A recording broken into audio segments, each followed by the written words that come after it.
কত স্বৈরাচার আমরা দেখলাম, কত অহংকারী দেখলাম, যাদের তর্জনী হেননে লক্ষ কোটি কোটি মানুষ উঠত আর বসত।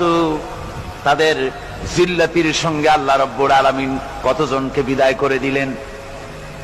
ফুলের মালা নিয়ে কুলাতে পারে নাই, পা থেকে শুরু করে গলা পর্যন্ত ফুলের মালা দিয়া ডুবাই দিল ভক্তরা। আবার আল্লাহ রব্বুল আলামিন এমন শাস্তি দিলেন, ফুলের মালার পরিবর্তে জুতার মালা নিয়ে জেলের মধ্যে ঢুকাইয়া দিলেন। ঠিক কিনা গণ?